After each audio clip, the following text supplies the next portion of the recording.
إن الحمد لله نحمده ونستعينه ونستغفره ونعوذ بالله من شرور أنفسنا ومن سيئات أعمالنا. من يهده الله فلا مضل له ومن يضلله فلا هادي له. وأشهد أن لا إله إلا الله وحده لا شريك له وأشهد أن محمدا عبده ورسوله. أما بعد فإن خير الحديث كتاب الله وخير الهدي هدي محمد صلى الله عليه وسلم وشر الأمور محدثاتها وكل محدثة بدعة وكل بدعة ضلالة وكل ضلالة في النار. أعوذ بالله من الشيطان الرجيم من همزه ونفخه ونفسه. بسم الله الرحمن الرحيم. فبما رحمة من الله لنت لهم ولو كنت فظا غليظ القلب لانفضوا من حولك فاعف عنهم واستغفر لهم وشاورهم في الأمر فإذا عزمت فتوكل على الله إن الله يحب المتوكلين. معزز و مکرم مصلیان کرام، حاضرین مجلس، اللہ رب العالمین کا شکر اور اس کا عظیم احسان ہے کہ اس نے ہم سب کو یہ بابرکت مہینہ نصیب فرمایا. رب کریم ہمیں زیادہ سے زیادہ اس عظیم الشان مہینے میں اپنی عبادت اور بندگی کی توفیق بخشے، اور جو بھی ٹوٹی پھوٹی عبادات ہم انجام دیں اللہ رب العالمین اپنے خاص فضل و کرم سے انہیں قبول فرمائے. آمین یا رب العالمین. محترم حضرات، اس بابرکت مہینے کے حوالے سے اگر ہم سب تأمل کریں، غور و فکر کریں، تو ایک خاص موضوع ہے جس کے ارد گرد ہم تمام مصلیان، ہم تمام مسلمانان گھومتے ہیں اور اس کے حوالے سے فکر مند بھی رہتے ہیں اور رب کریم سے دعا بھی کرتے رہتے ہیں. وہ کیا چیز ہے؟ وہ ہے اللہ رب العالمین کی مغفرت حاصل کرنا، رب کریم سے اپنے گناہوں کی مغفرت چاہنا. پیارے نبی صلی اللہ علیہ وآلہ وسلم فرماتے ہیں: من صام رمضان ایمانا واحتسابا غفر له ما تقدم من ذنبه. جو ایمان اور ثواب کے ارادے سے رمضان المبارک کے روزے رکھے گا، اللہ اس کے پچھلے گناہوں کو معاف کر دے گا. اسی طریقے سے ایک مشہور دعا ہے جو خاص طور سے لیلۃ القدر میں پیارے نبی صلی اللہ علیہ وآلہ وسلم نے ہمیں سکھائی ہے کہ اسے ہم پڑھیں. کون سی دعا ہے وہ؟ اللہم انک عفو تحب العفو فاعف عنی. اے اللہ تو بہت زیادہ معاف کرنے والا ہے اور معافی تجھے پسند ہے، تو مجھے بھی معاف کر دے.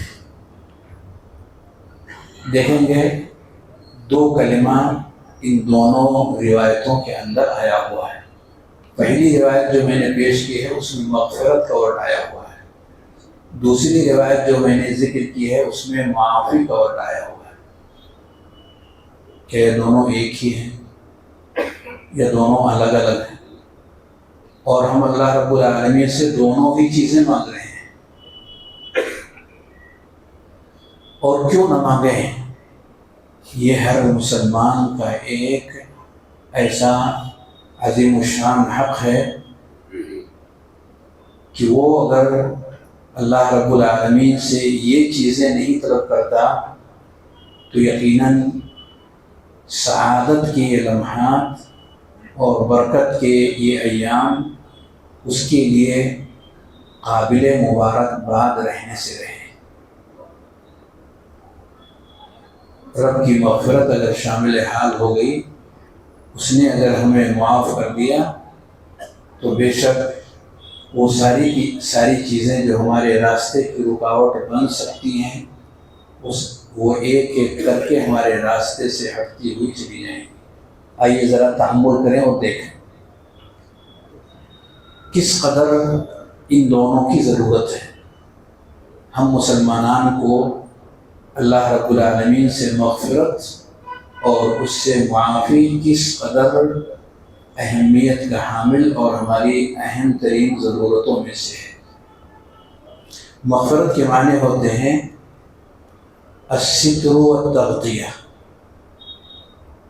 چھپا دینا، ڈھک دینا، کسی بھی چیز کو چھپا دینا، کسی بھی چیز کو ڈھک دینا، یہ مغفرت کے معنی میں ہے۔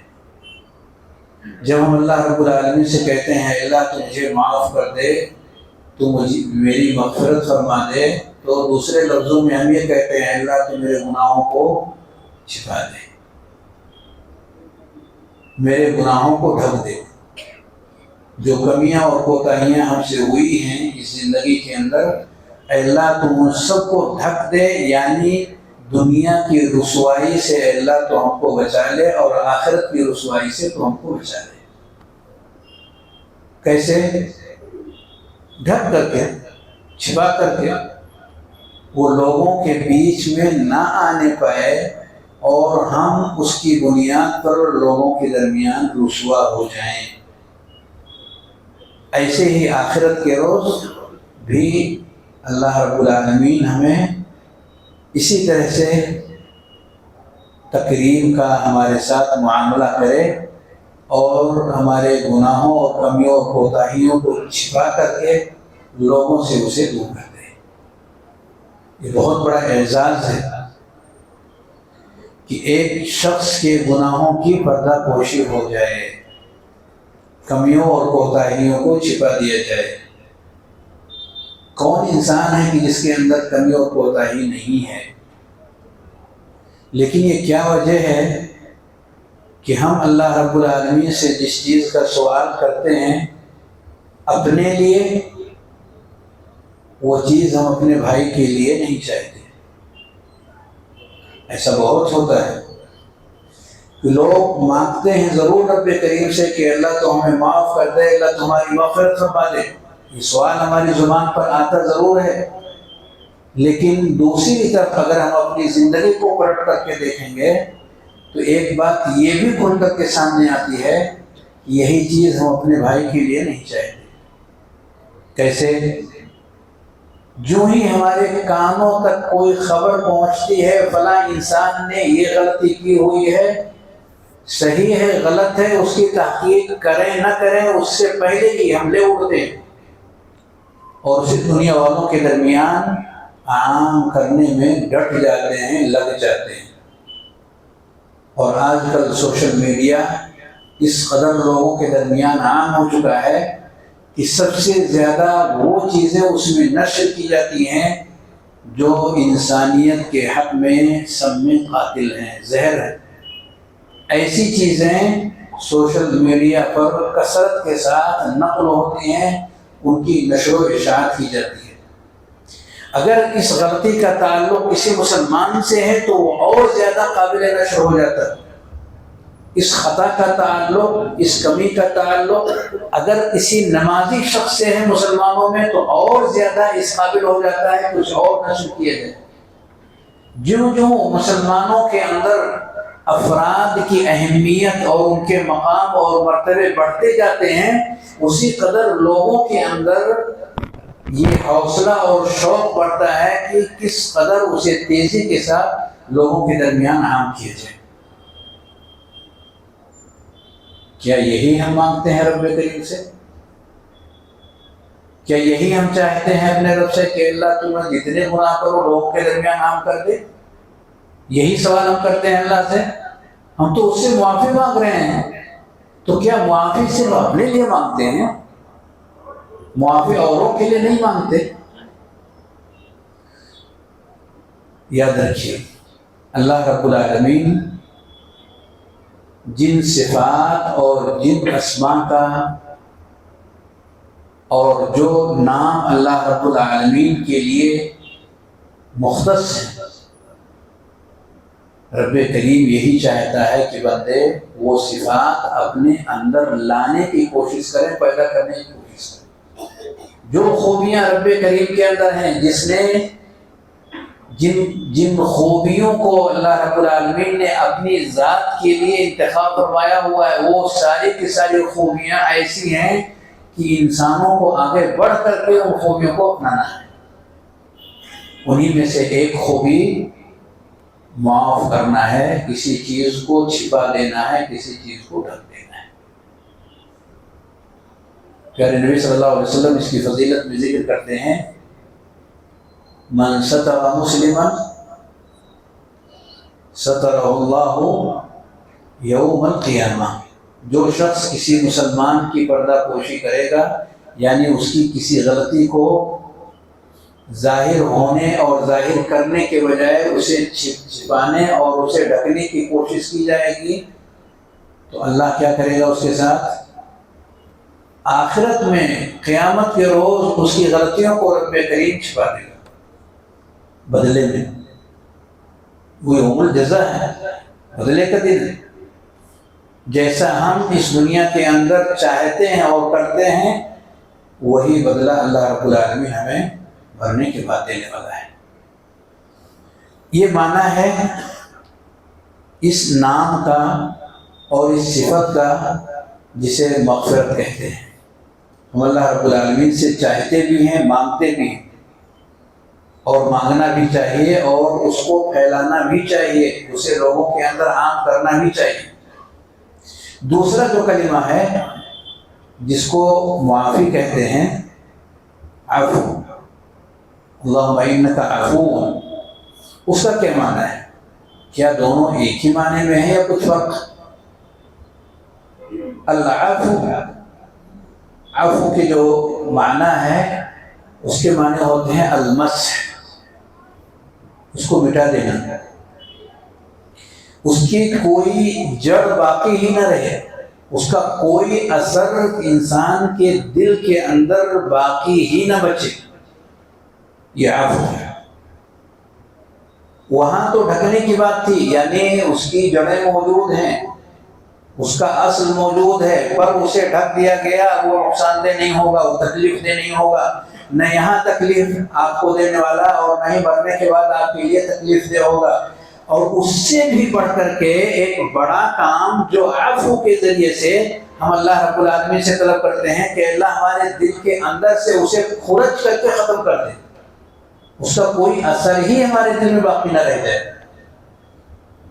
مسح کر دے، اس کو پورے طور پر ڈیلیٹ کر دے، اس کو کہیں کچھ بھی کوئی اثر اس کا نہ رہے۔ یہ سوال ہم اللہ رب العالمین سے قدر والی راتوں کے اندر خصوصیت کے ساتھ مانگتے ہیں، اور صبح شام کی دعاؤں میں بھی ایک دعا ہے جو اس سے ملتی جلتی ہے، اللہم انی اسألک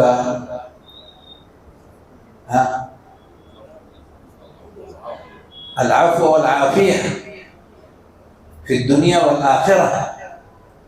یہ دعا ہے صبح شام کے دعاؤں میں سے، ہر روز ہر مسلم، ہر شخص پیارے نبی صلی اللہ علیہ وسلم کی اقتداء میں ان دعاؤں کا اہتمام کرتا ہے، کرنا چاہیے کہ اللہ ہم تجھ سے عفو چاہتے ہیں، معافی چاہتے ہیں، وہ معافی جو ہمارے اندر پائی جانے والی کمیوں اور کوتاہیوں کو جڑ سے ختم کر دے، صاف ستھرا ہمارے دلوں کو کر دے، اس میں کسی طرح کی کوئی کجی، کوئی کمی، کوئی نقص، کوئی عیب نام کی چیز کو باقی ہی نہ چھوڑے، بالکل صاف و شفاف ہمارا دل ہو جائے، قلب مطہر، قلب مزکہ، قلب مصفہ، قلب منور، ایسا صاف ستھرا دل ہمارا ہو جائے کہ جس میں گندگی کا کوئی اثر، کوئی کسی بھی طرح کا کوئی شائبہ اس کے اندر دور اور نزدیک سے پایا ہی نہیں جاتا۔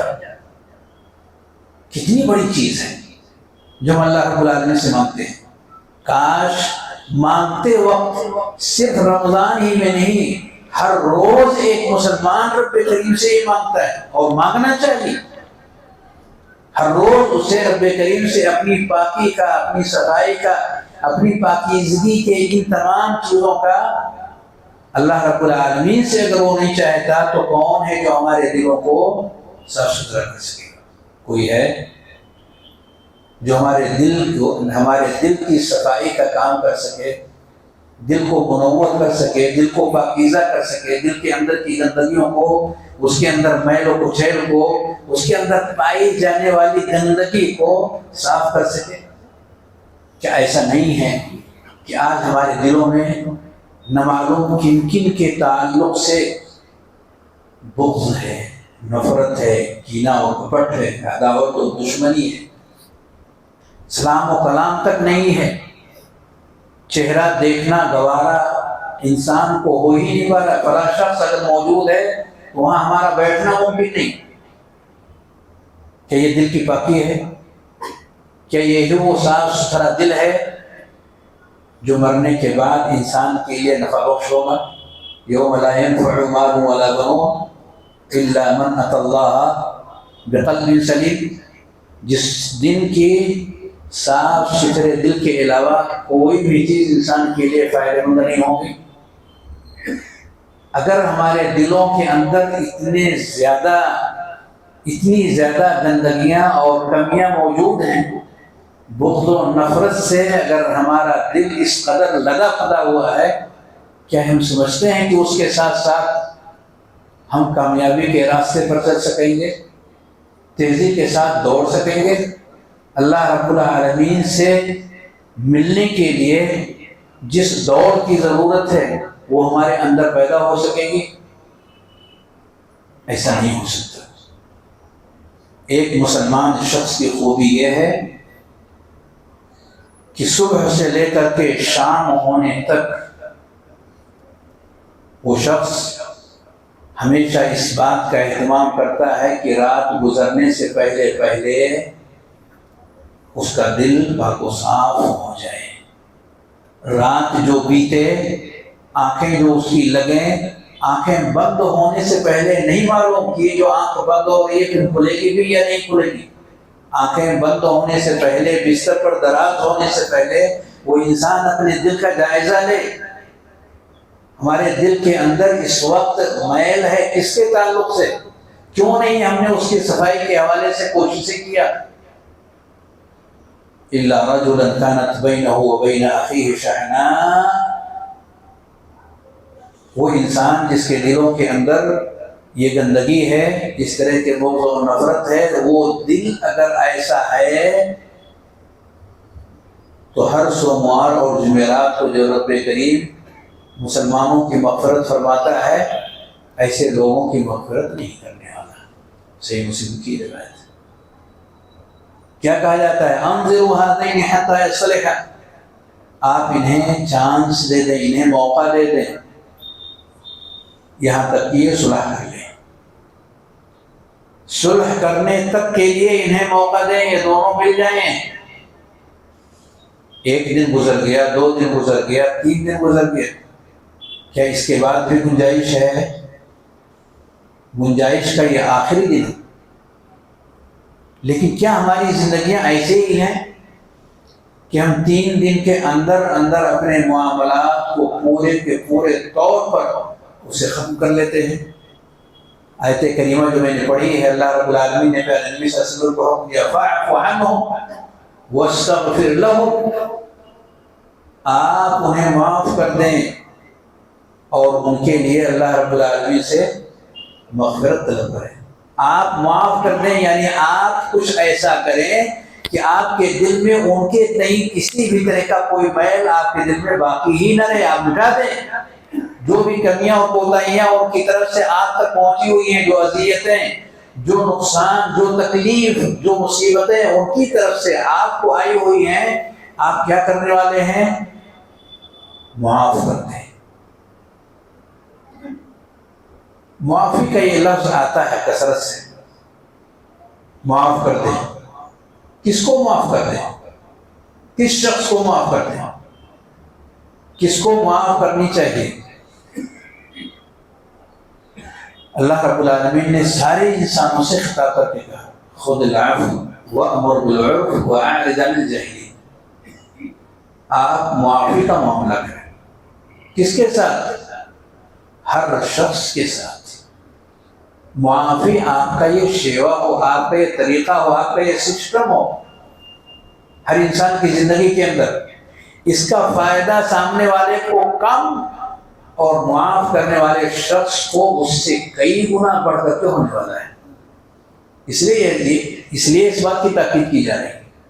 معافی کرنے کا معنی یہ ہے کہ ایک بوجھ ہے جو انسان نے اپنے سر کے اوپر اٹھا رکھا ہے، اسے کہا جا رہا ہے کہ اس بوجھ کو آپ نیچے رکھ دیں، آپ ہلکے ہو جائیں، آپ راحت کی سانس لے لیں، یہ کہا جا رہا ہے۔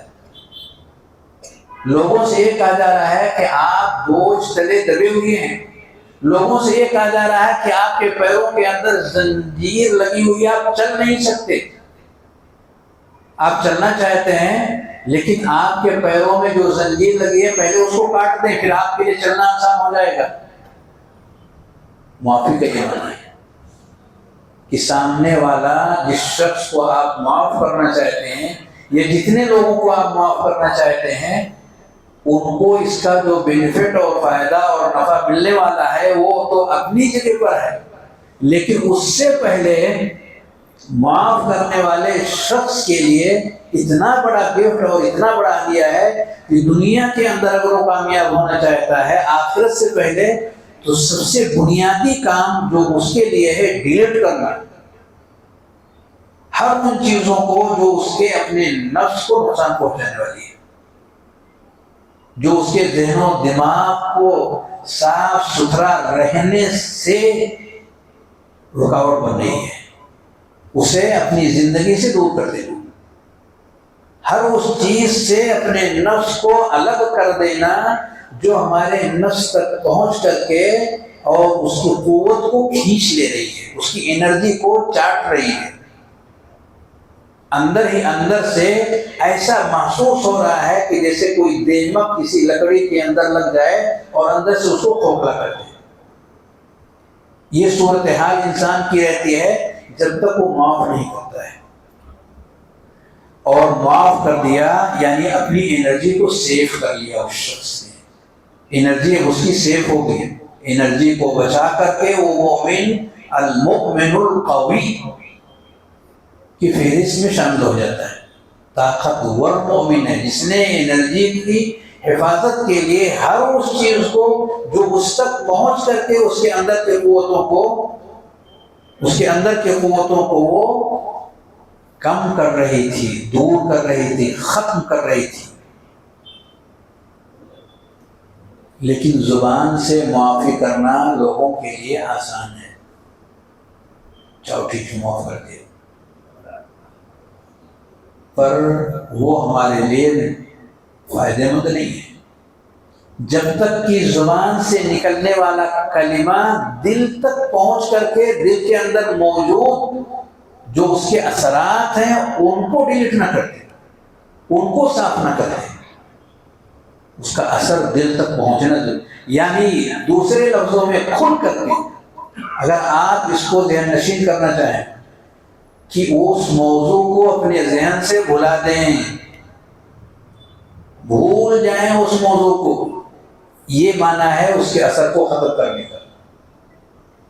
ذہن سے ایسے سارے موضوعات کو بھولنے اور بھلانے کا رویہ اختیار کرنا شروع کر دیں، نوٹس ہی نہ کریں، پکڑے نہیں ان سے موضوعات کو۔ ہوتا کیا ہے کہ جب کسی انسان کو کسی سے دکھ پہنچتی ہے، تکلیف پہنچتی ہے، مصیبتیں آتی ہیں تو دو کام کرتا ہے اور اس کی بنیاد پر یہ گندگی اس کے اندر ہمیشہ تازہ رہتی ہے۔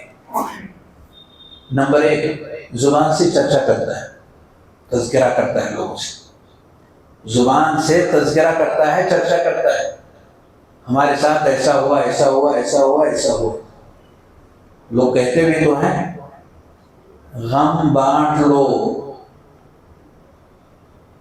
ہم آپ کے ساتھ وفاداری اور امانت داری کا معاملہ کر دیں گے، آپ بالکل مت ڈرو، آپ کے اندر جو کچھ چل رہا ہے آپ اس کا ذکر کر سکتے ہیں، اس سے آپ کا بوجھ کیا ہوگا، ہلکا ہو جائے گا۔ لوگ ایسا بولتے ہیں، کیا یہ صحیح ہے؟ غور کریں گے تو یہ بالکل اپوزٹ ہے۔ گندگی بانٹی نہیں جاتی، بانٹنا ہے تو خوشبو بانٹو، پھیلانا ہے تو اچھی چیز، گندی چیزیں نہیں پھیلائی جاتی، گندی چیزوں کو عام نہیں کیا جاتا، اسے لوگوں میں شیئر نہیں کیا جاتا۔ شیئر کرنے سے آپ کو ابھی تک اذیت اس کی ہو رہی تھی، آپ اس میں جل رہے تھے، بھون رہے تھے، اس کی اذیت سے آپ کربناک تھے، پریشان تھے۔ اب آپ نے اسی اذیت کو ان کے تک پہنچا کر کے ان کو بھی اس اذیت میں شامل کر لیا۔ اس کی مثال نبی کریم صلی اللہ علیہ وسلم نے جو دی ہوئی ہے اس پر آپ اگر غور کریں گے تو اس نتیجے تک پہنچ سکتے ہیں کہ اگر کوئی آگ جلانے والا ہے، بھٹی جلانے والا ہے، اور وہاں کوئی شخص جا کر کے بیٹھ جائے تو بھٹی جلانے والے شخص تک دھواں جو پہنچ رہا ہے آپ کو بھی پہنچ رہا ہے، نہ اس کی اذیت میں کمی آ رہی ہے نہ آپ کی اذیت میں کمی آ رہی ہے، دونوں اذیت میں برابر کے ہیں شریک۔ گندگی پھیلانے سے، گندگی شیئر کرنے سے نہ تو شیئر کرنے والے کی تکلیف میں کمی آئے گی اور نہ ہی جس تک پہنچ رہی ہے۔ تکلیف پھیلانا، تکلیف بانٹنا یہ مسئلے کا حل نہیں ہے۔ چرچا وہ کرتے ہیں، کرنا کیا ہے؟ یعقوب علیہ السلام نے اس کا بہترین حل بتایا، فَصَبْرٌ جَمِيلٌ، خوبصورت طریقے سے اسے ضبط کر لینا ہے، اسے برداشت کر لینا ہے خوبصورت طریقے سے۔ اس میں کیا ہے خوبصورت طریقے سے؟ کہ اس کا چرچا کسی سے نہ کیا جائے، کسی سے شکوہ شکایت اس کا نہ کیا جائے، وہ صبر جمیل۔ اگر شکوہ شکایت کسی سے کیا جائے تو وہ صبر جمیل نہیں رہ جاتا۔ تو انہوں نے کیا کیا تھا؟ انما اشکو بثی وحزنی الی اللہ، میں اپنے دکھ اور درد کو، غم کو کس تک پہنچا رہا ہوں؟ کس تک؟ اللہ تک۔ اگر ہمیں شکایت کرنی ہے تو کس سے شکایت کریں گے؟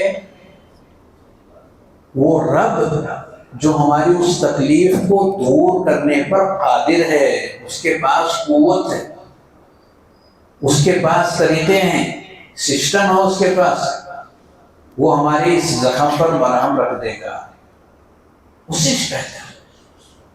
وہ کچھ ایسی چیزیں ہمارے اوپر ڈالے گا کہ جس سے وہ چیز دب جائے گی، ختم ہو جائے گی، ڈھک جائے گی، اور اس کے اثرات ہمارے اوپر سے کمزور پڑ جائے گی۔ اس سے شکایت کرنی ہے۔ شکایت لوگوں سے کیوں؟ لوگوں کے پاس کیا ہے؟ لوگ تو ہمارے اس اذیت کو، ہمارے اس زخم کو قریب کر کے اس کی تکلیف کو بڑھانے کی کوشش کریں گے۔ ان کے پاس اس زخم کو بھرنے کے لیے کوئی مرہم نہیں ہے سوائے اس کے بڑھانے کے، اس لیے اس کا چرچا ہوتا ہے۔ معافی کا معنی یہ ہوا چرچا بند۔ معافی کا ایک دوسرا معنی یہ ہے کہ اسے ذہنی طور سے، اپنے ذہن سے اس کو ختم کرنے کی کوشش کریں۔ ذہن میں بار بار مت سوچیں، اگر سوچتے ہیں بار بار تو کیا ہوگا؟ وہ چیز تازہ رہے گی۔ اگر یہ دونوں طریقے آپ اپنائیں گے تو بإذن اللہ معافی کا صحیح معنی اور مفہوم ہمارے ذہن کے اندر آئے گا۔ ہم خود بھی معاف کریں گے اور اللہ رب العالمین سے بھی معافی طلب کریں گے۔ اس مبارک مہینے میں، ان مبارک ایام میں، ان مبارک راتوں میں ہم سب ہمیشہ صبح و شام اللہ رب العالمین سے یہ دعا بھی کریں کہ اللہ تو ہمیں معاف کر دے، ہماری کمیوں اور کوتاہیوں کو درگزر کر دے، انہیں چھپا لے، انہیں دور کر دے، ان کے اثرات سے ہم کو سیف اور محفوظ کر دے، اور ساتھ ساتھ ہم ان صفات کو اپنی زندگی کے اندر عملی شکل میں نافذ کرنے کی کوشش کریں گے۔ بہترین مہینہ ہے، اللہ رب العالمین ہمیں ان بہترین صفات کا حامل بنائے. وآخر دعوانا ان الحمد للہ رب العالمین. صلی اللہ وسلم علی نبینا محمد وعلی آلہ وصحبہ اجمعین. السلام علیکم ورحمۃ اللہ.